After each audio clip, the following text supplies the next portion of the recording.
You finally sit down at the Disney restaurant your family loved last year. You order the exact same meals, but when the check arrives, the total is noticeably higher than you planned for. That experience is becoming the norm.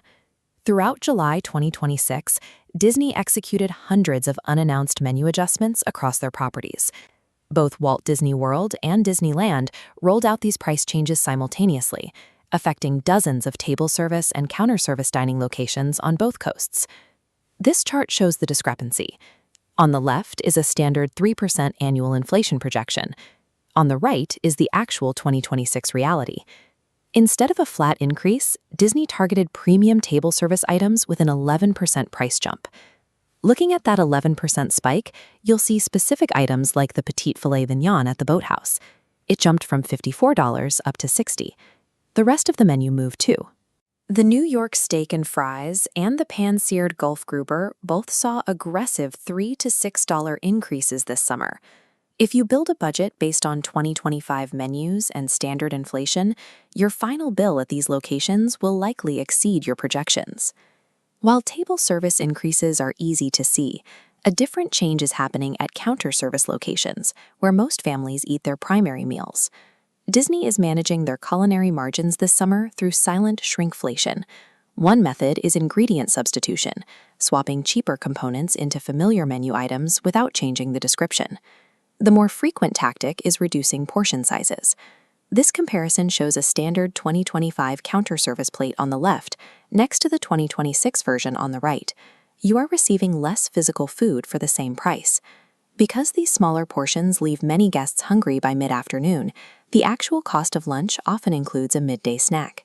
As the equation shows, the base meal price plus a $5 pretzel results in a much higher total daily spend. Shrinkflation makes planning difficult because it inflates your daily spend while keeping sticker prices identical to previous years. To account for these shifts, you have to build buffer room into your budget. The simplest method to do this is the blind buffer, which essentially means locking away extra cash just in case. You take last year's total and add a 15 to 20% contingency. In our evaluation matrix, this scores low on financial accuracy because it relies on a broad estimate rather than specific data. The advantage is lower stress. Having a large cash reserve prevents the frustration of being caught off guard by a $6 steak increase. However, look at the risk of overcapitalization. This method requires tying up hundreds of dollars that might not actually be needed for food. That extra cash could have been used for a Bear hotel or an extra experience, rather than sitting unused in a dining fund. If you want to avoid freezing extra cash, you can choose the manual audit. This involves spending several hours cross-referencing live menus in the Disney app against your specific itinerary. As the matrix shows, the time cost for this is high. This grind results in a very accurate projection of current sticker prices for the meals you plan to eat. But there is still a risk.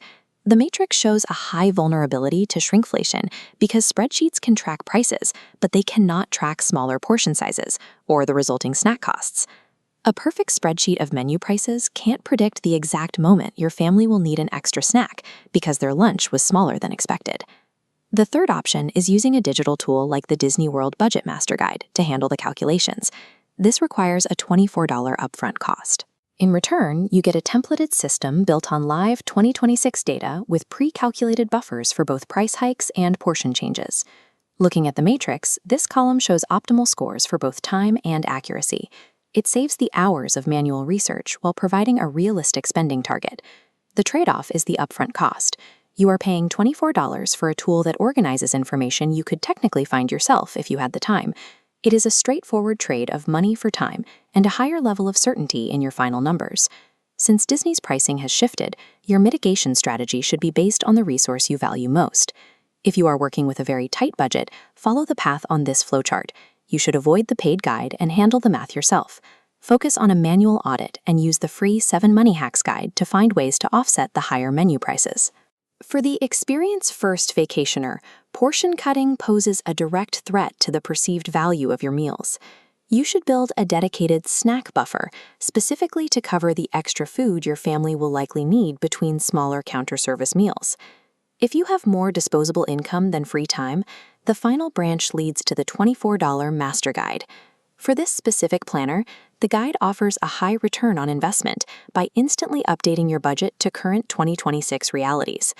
Whatever strategy you choose, update your plan. The 2026 numbers are here, and your budget must reflect them before you reach the parks.